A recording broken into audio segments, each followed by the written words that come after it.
अब मैं यहाँ तो कहाँ जाएंगे।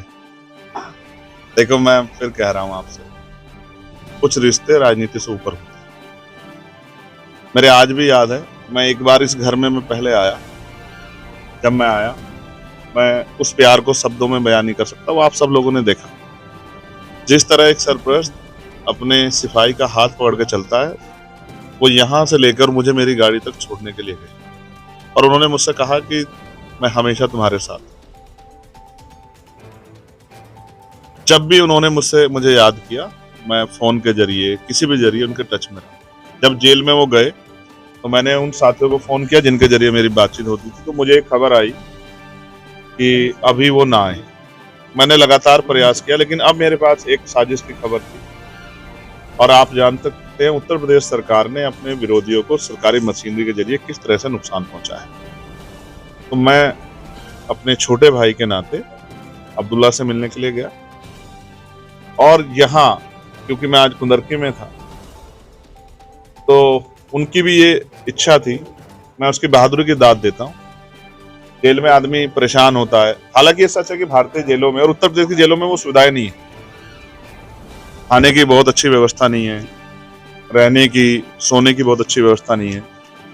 और जहां वो हैं, जहां तक मैं समझता हूँ, वो जेल की बहुत अच्छी है, क्योंकि बजट भी कम है और सरकार ने इस पर ध्यान भी नहीं दिया।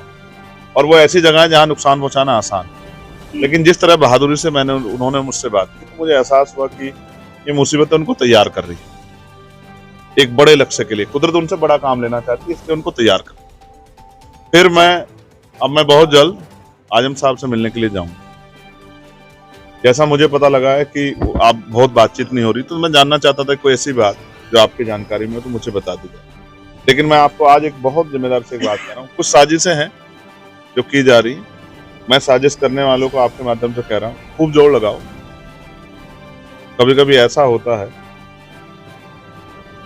कि जब ऊपर वाला मेहरबान होता तो गधा पहलवान होता। तो जिनको ये लगता है कि वो साजिश करके नुकसान पहुंचा देंगे, मैं उनको ये कहना चाहता हूँ, हम हर साजिश से जानकार हैं और खबरदार हैं। अब कोई ऐसी गलतफहमी में मत कर बैठना जिसको आप झेल ना पाए। वो मेरे बड़े भाई हैं और मैं आपको आज कह रहा हूं, मैंने उस दिन कहा था हम सरकार की ईंट शेड बजा देंगे और ये लड़ाई सड़क से लेकर संसद तक लड़ी जाएगी। सेशन चल रहा है, आप देख लेना। मेरा नाम चंद्रशेखर आजाद है। मैं जब किसी बात के लिए जबान देता हूं तो उसको पूरा करता हूं।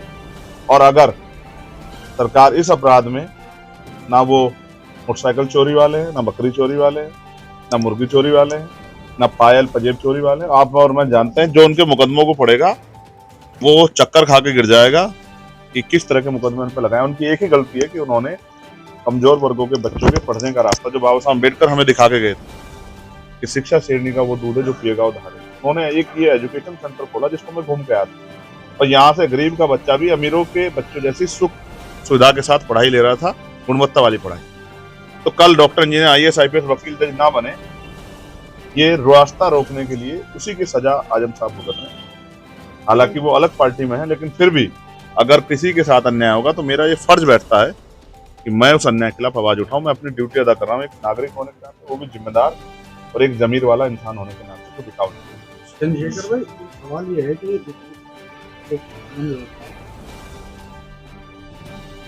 DGP की आपने देखा सरकार क्या कर रही है, अपने चहीते को कितने लंबे लंबे समय रखी है। यहाँ के बहुत सारे अधिकारी हैं जिन्होंने इसमें बहुत बड़ा रोल अदा किया था, रिटायरमेंट के बाद भी अभी भी कुर्सी पर बैठे हैं। आप ये समझिए कानून व्यवस्था अच्छी है, अखबार पढ़ के देखिए। मैंने आज ही ट्वीट किया है, महिलाओं की सुरक्षा की कोई गारंटी उत्तर प्रदेश सरकार पे नहीं है। कहीं रेप, कहीं हत्या, कहीं गला काट के मारने, कहीं सूटकेस में, कहीं बुलंदशहर में लाश मिली, तो यंग बच्ची है, पुलिस को नहीं पता। और सारी सरकारी मशीनरी सिर्फ विरोधियों को उजाड़ने के लिए, बर्बाद करने के लिए, बुलडोजर चलाने के लिए। और तो सुप्रीम कोर्ट ना होती तो ये अपने सारे झूठों को सच साबित कर देते कि इन्होंने बहुत संवैधानिक तरीके से लोगों के घरों को उजाड़ने का काम किया। मैं धन्यवाद दूंगा सर्वोच्च न्यायालय का, इन सरकार के मुंह पे जोरदार तमाचा मारने का काम किया, इनको बताने का काम किया कि सरकार मालिक नहीं होती, जनता मालिक होती है। आजम खान जेल में है, आजम खान जेल में है, उनको स्टार्ट बना गया है। क्या उपचुनाव में आजम खान का इस्तेमाल कभी समाजवादी देखिए, मैं क्योंकि मैंने आपसे फिर कहा कुछ रिश्ते राजनीति से ऊपर होते हैं, मैं आज राजनीतिक बात कोई नहीं करूंगा। ये उनकी पार्टी का इंटरनल मामला है, मैं इस पर कुछ नहीं कहना चाहता। नहीं सर, मैं फिर कह रहा हूँ, मैं जब यहाँ आया था ना तो मैं राजनीति को बाहर छोड़, एक सवाल मैं आपदा का अवसर नहीं ढूंढ रहा हूँ, मैं सिर्फ अपने रिश्ते निभा रहा हूँ। क्योंकि जब मुझे गोली लगी थी तो हजारों गाड़ी लेके ये परिवार मेरे घर पे था। वहां उस छोटे से घर में खड़े होने की जगह नहीं थी, इतने लोग आए थे और उन्होंने मेरा हाथ पकड़ के कहा था घबराना मत, मुसीबतें उन पे आती जिनसे कुदरत ऊपर वाला कुछ काम लेना चाहता है। आपको क्या लगता है अखिलेश यादव यहाँ पर आए क्या है कुछ भी यहाँ पर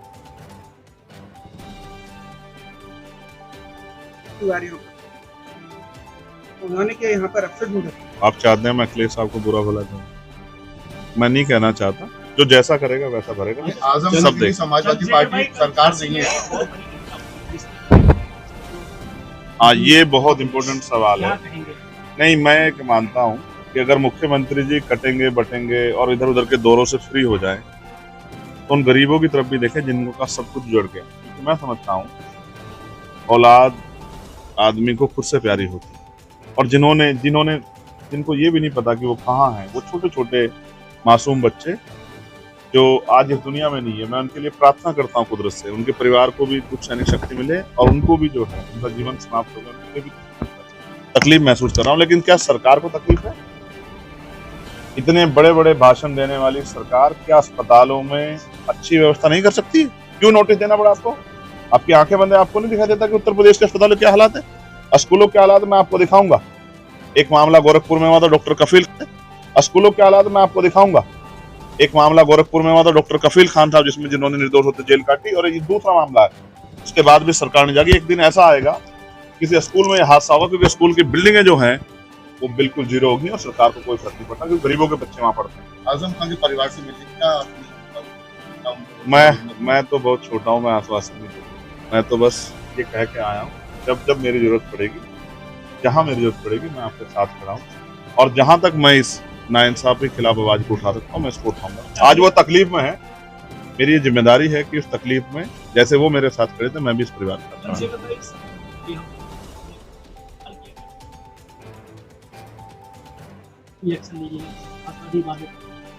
अखिलेश यादव ने कहा था कि ये तो ऊपर वाला जानता है, ये समाजवादी जानती है, तो आप क्या लगता है?